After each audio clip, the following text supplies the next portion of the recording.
Assalamualaikum warahmatullahi wabarakatuh. Saya Alwina Dila, NPM 1801020020 dari akuntansi paralel 18 akan melakukan evaluasi ACL terkait program ACL sebagai bahan ujian akhir semester. Pertama-tama, mari kita buka program ACL-nya dulu. Di sini saya sudah menyiapkan data-data yang akan kita proses. Yang pertama, itu apakah terdapat data error dalam semua tabel tersebut. Di sini masih kurang satu data. Saya akan menjelaskan bagaimana cara memasukkan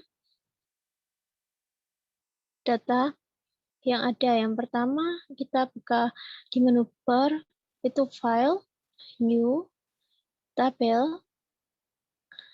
Kita klik Next saja. Lalu kita pilih data yang belum dimasukkan. Di sini saya belum memasukkan data piutang. Lalu selanjutnya, kita namai data yang dimasukkan.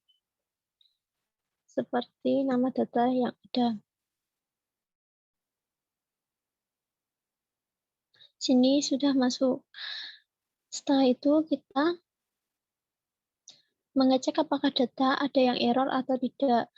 Untuk itu kita melakukan langkah-langkah verify. Yang pertama kita buka file data yang akan dicek verify-nya. Kita pencet di menu bar untuk verify ini di sini. Lalu kita pencet verify files, add all, oke. Oke, lakukan di semua data. Jika hasil menunjukkan 0 data validity error detected, maka data yang tervalidasi, maka data tidak ada yang error.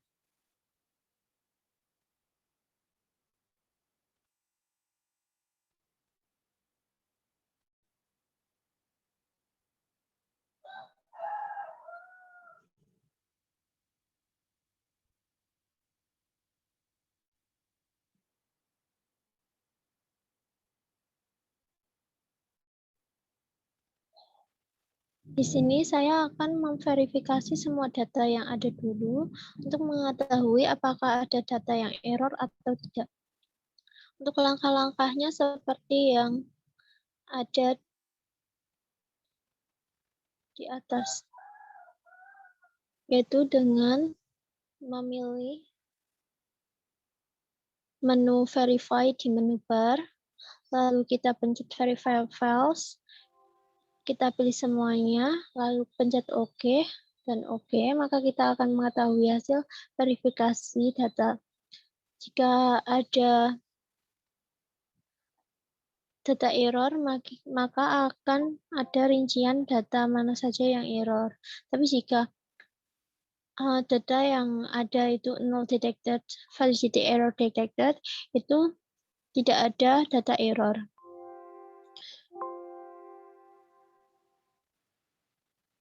Di sini kita sudah mengecek semua data yang ada di sini, tidak ada yang error. Untuk soal yang kedua yaitu ada 2 pembelian yang dibatalkan dengan nomor invoice 237.541 dan 106.50602. Lalu kita disuruh mencari siapakah vendor yang membatalkan pembeliannya. Untuk langkah pengerjaannya yaitu kita mencari nomor vendor dulu. Kita buka file hutang, lalu kita pencet toolbar data, kita search, local if, explore, pilih nomor invoice, kita masukkan nomor invoice di kolom expression, lalu sama dengan nomor yang akan kita cari, yaitu 237.541. Kita klik OK. Oke. Lalu akan muncul ini sesuai nomor invoice 2375541. Kita lihat berapa nomor vendor yang tercantum, yaitu 12701. Kita catat dahulu nomor vendornya, lalu kita beralih ke nomor invoice yang kedua, yaitu 106-50602. Ya.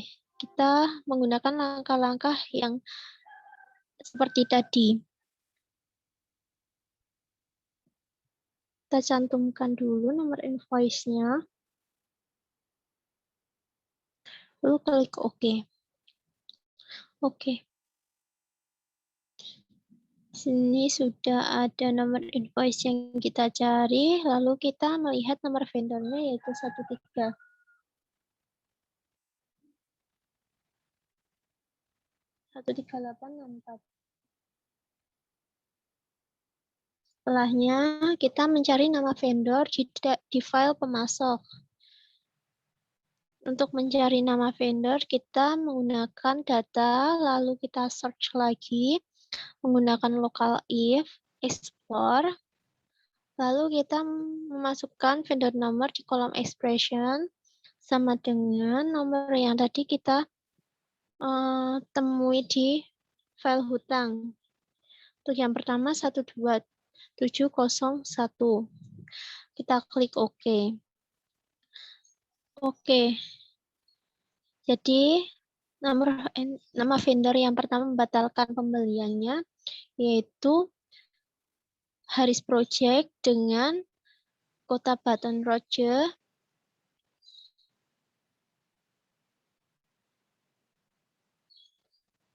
Yang selanjutnya, yang kedua yaitu data search. Kita masih di file pemasok, lalu kita pilih local if. Di kolom expression masih ditulis vendor nomor, sama dengan kita masukkan tadi kita beroleh nomor vendor 13864.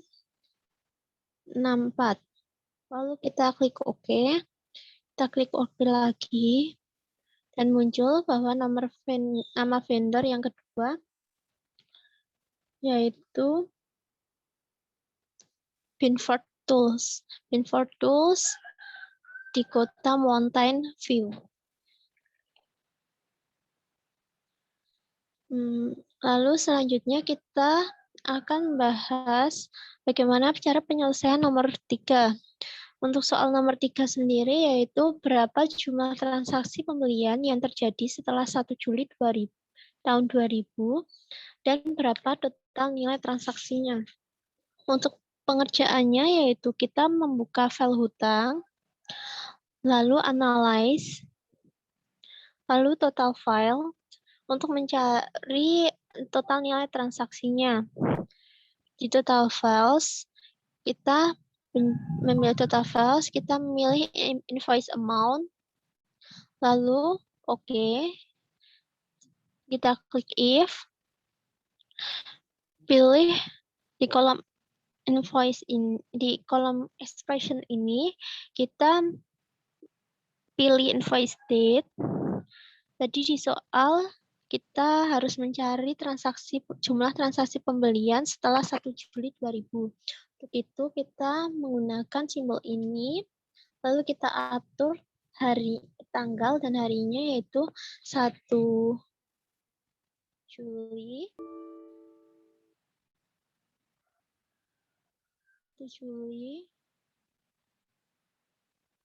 2000.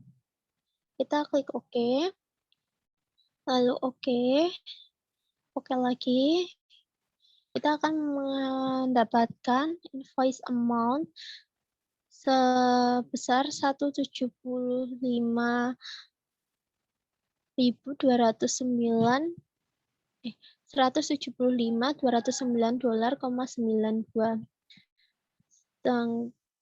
Sedangkan untuk jumlah transaksinya itu ada 71 data yang terrekord. Untuk soal yang keempat, kita akan mencari rata-rata harga beli produk, 5 nilai tertinggi harga beli produk, dan 5 nilai terendah harga beli produk. Untuk langkah-langkah pengerjaannya yaitu kita membuka file persediaan, lalu kita analyze statistical, kita pilih statistik, terus kita pilih statistik on, itu kita mengambil unit cost saja.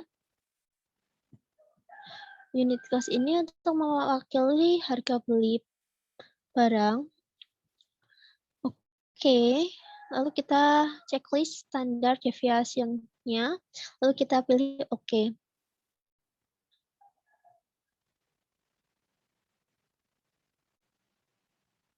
Nah, di sini kita akan mengetahui mana rata-ratanya. Di sini rata-rata yang tertera adalah 17,27 dolar. Untuk rata-rata nilai tertinggi yaitu 381,20 dolar, 173,80 dolar, 155,80 dolar, 137,80 dolar, dan 87,40 dolar. Sedangkan untuk yang terendah, nilai yang terendah yaitu min 6,87 dolar, min 6,80 dolar, min 3,21 dolar, yang mendapatkan posisi keempat yaitu 0,01 dolar, dan posisi terakhir itu 0,03 dolar. Setelah itu kita akan mencari tahu untuk pengerjaan nomor 5. Di nomor 5 ini kita mendapatkan soal klasifikasi produk sesuai dengan letak penyimpanannya. Menurut judgement Anda sebagai seorang auditor, di manakah letak gudang yang perlu mendapatkan perhatian lebih dan apa alasannya? Untuk itu kita harus mengetahui berapa besaran gudang itu selalu dipakai atau transaksi yang tertinggi itu terdapat di gudang nomor berapa. Untuk itu, kita melakukan analysis di file persediaan lagi. Kita pilih analyze, lalu kita melakukan klasifikasi. Pada klasifikasi on, kita pilih location. Ini sudah otomatis. Karena location, terus subtotal files-nya kita pilih add all, oke.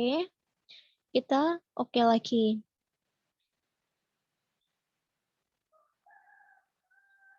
Di sini kita akan mengetahui di mana aktivitas gudang yang tinggi. Aktivitas tertingginya ada di gudang 2. Untuk itu, kita perlu melakukan perhatian yang lebih, karena dengan tingginya tingkat transaksi pada gudang tersebut akan menimbulkan kebanyakan fraud yang akan muncul.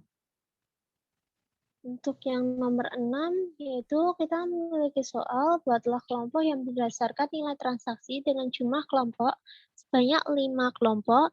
Range nilai transaksi berapakah yang paling tinggi presentasenya? Untuk itu kita membuka file hutang dahulu.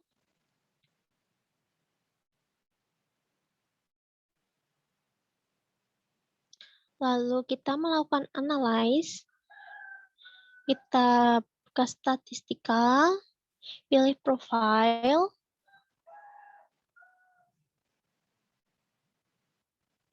Profile files, invoice amount. Oke.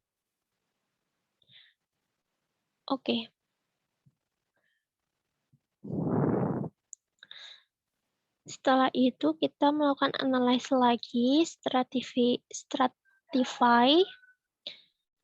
Terus kita pilih stratify on-nya itu invoice amount. Lalu di sini akan muncul nilai minimum dan maksimum. Ini didapat dari kita melakukan analysis statistikal di profile. Kita akan mendapatkan minimum dan maksimum. Sebelum itu kita cek dulu apakah minimum dan maksimumnya sama. Jika sudah sama, kita dapat mengatur intervals yaitu 5 sesuai pada soal. Kita akan mengelompokkan sebanyak 5 kelompok. Setelah itu kita klik OK. Di sini kita akan mengetahui di mana presentasi yang paling tinggi. Presentasi yang paling tinggi terdapat di kelas 14,88 sampai dengan 11,365,34 dolar. Di sini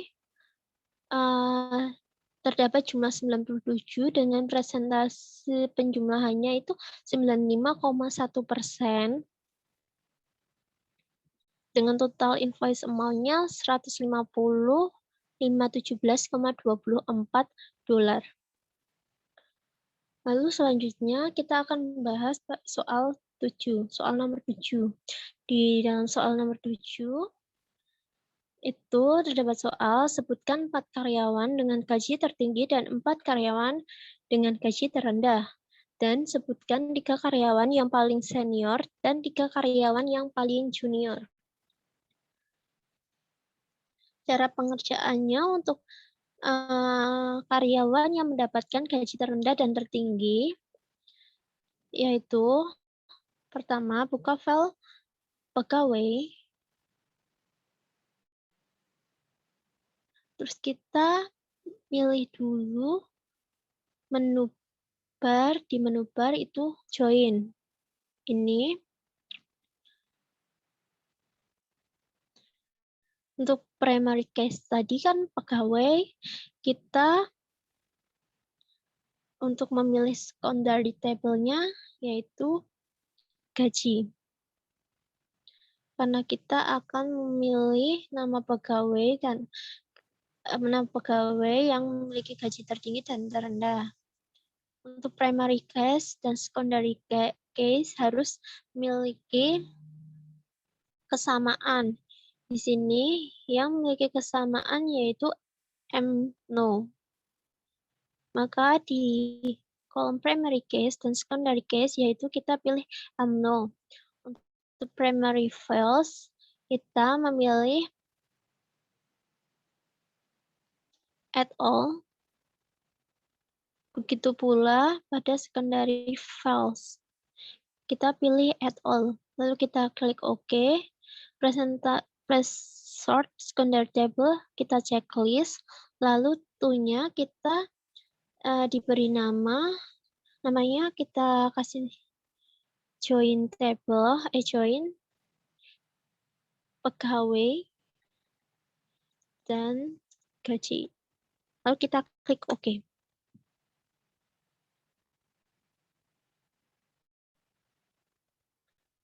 Nah, kita akan memperoleh data di mana gabungan dari pegawai dan gaji. Setelah memperoleh data ini, kita dapat mencari siapa saja 4 karyawan dengan gaji tertinggi dan 4 karyawan dengan gaji terendah. Pertama-tama kita buka file join pegawai dan tabel, lalu kita melakukan analyze, lalu kita pilih statistik, kita pada statistik on, kita klik, lalu kita pilih cross pay. Lalu kita klik OK. Kita checklist standard deviation. Lalu kita klik OK lagi.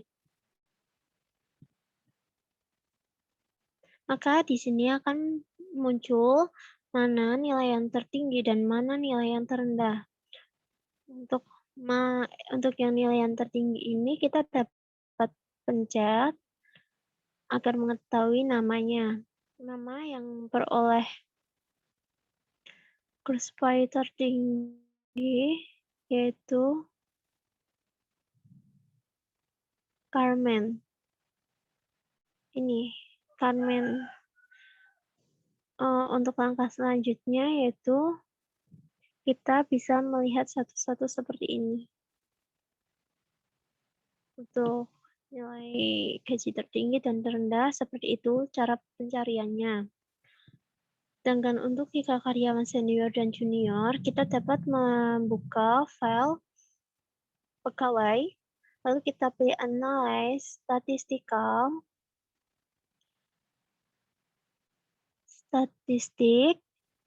kita pilih Statistik On, lalu kita pilih Hire Date. Hire Date ini memiliki arti jadi kapan dia direkrut sebagai karyawan pada perusahaan tersebut. Lalu kita checklist lagi standar deviation-nya. Lalu kita klik OK. Maka di sini akan memperoleh data bahwa karyawan senior itu ada pada 30 April tahun 1966. Ini karyawan seniornya yaitu bernama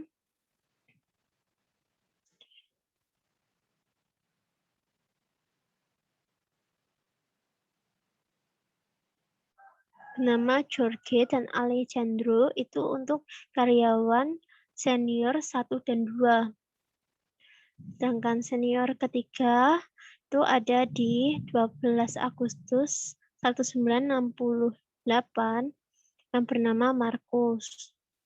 Untuk karyawan junior itu ada pada tanggal 26 September tahun 1999 dan 15 Juli 1999. Untuk 26 September tahun 1999 itu bernama Richard dan Vanessa. Sedangkan yang ketiga itu pada tanggal 15 Juni tahun 1999 yang bernama Dani. Selanjutnya kita akan membahas soal nomor 8.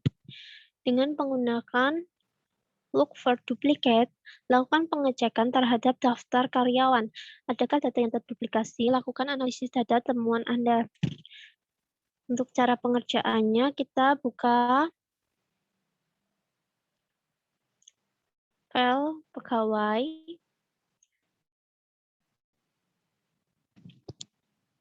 Lalu kita melakukan analyze.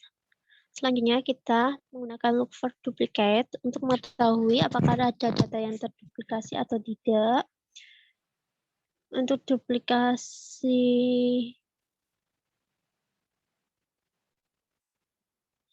on-nya kita pilih add all, oke. List file-nya kita juga pilih add all, oke. Lalu kita harus memberi nama data. Nama datanya cek data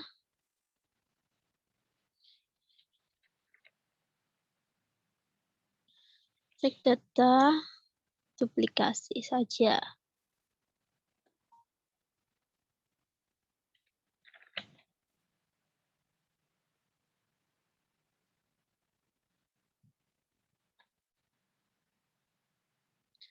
Di sini setelah kita cek tidak ada data yang terduplikasi sehingga data yang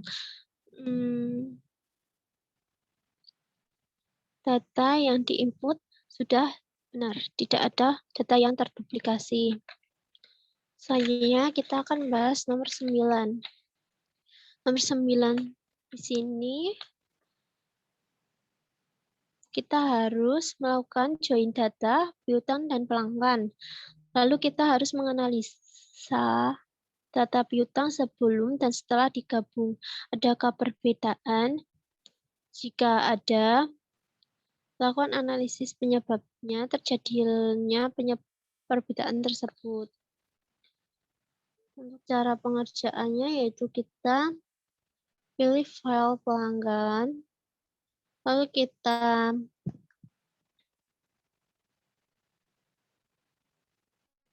melakukan join. Untuk secondary table-nya kita pilih piutang. Primary case kita akan memilih nama yang sama yang terdapat di piutang, yaitu nomor. Kita pilih nomor juga di secondary case. Untuk primary files, kita add all. Dan secondary files, kita juga add all. Oke, setelah itu kita checklist lagi. Tentunya kita namai seperti tadi kita menjoin file pegawai dan gaji. Kita namai join pelanggan dan piutang. Kita klik OK. Maka kita akan memperoleh data pelanggan dan piutang.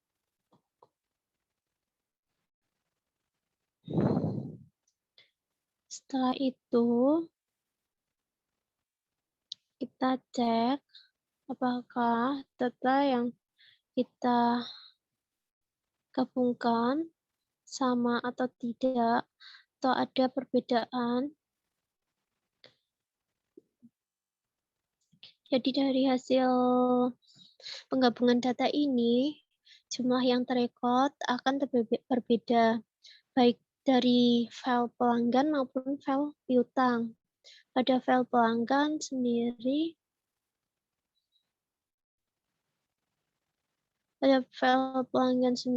kita terrekod 64 record. Untuk file piutang sendiri terrekod 772 data yang terrekod. Sedangkan setelah digabungkan data yang dapat direkod yaitu 63 data. Di sini dilakukan penggabungan data untuk meringkas data agar mudah dalam mengaudit. Selanjutnya kita akan membahas nomor 10.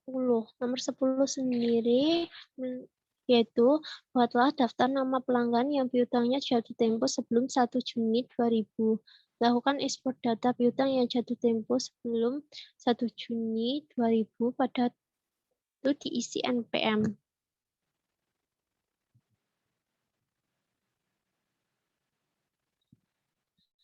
Kita dapat membuka join pelanggan dan piutang.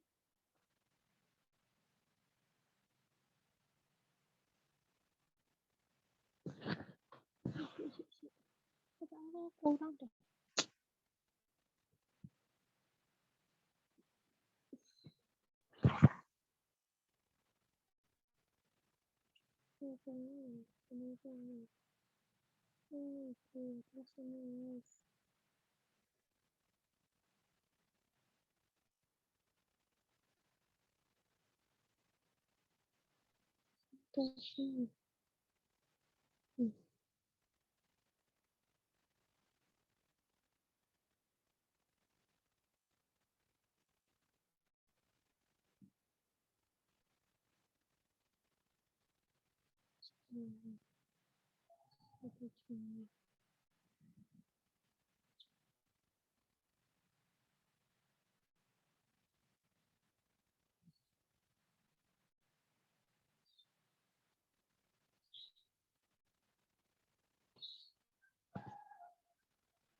Hmm.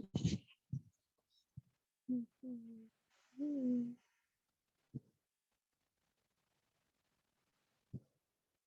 Hmm.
Oh, oke, lanjut.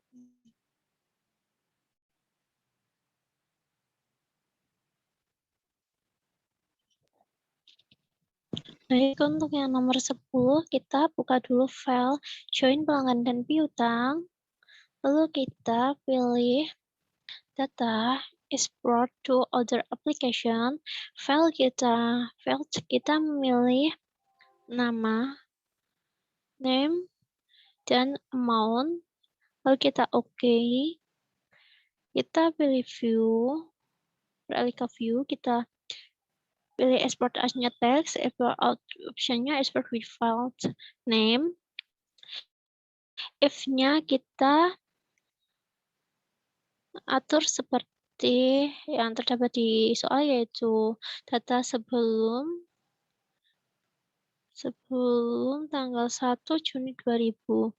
Maka di kolom expression kita milih date sebelum 1 Juni 2000.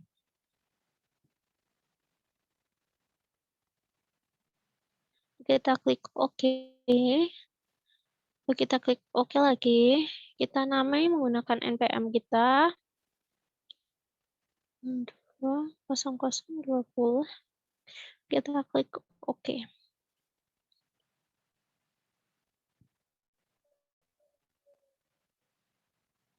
Nah, ini kita mendapatkan data seperti ini.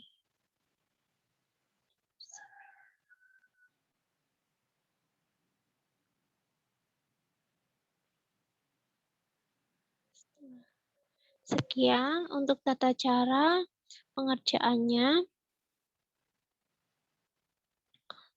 Dari nomor 1 sampai nomor 10 untuk soal asesmen akhir semester. Wassalamualaikum warahmatullahi wabarakatuh.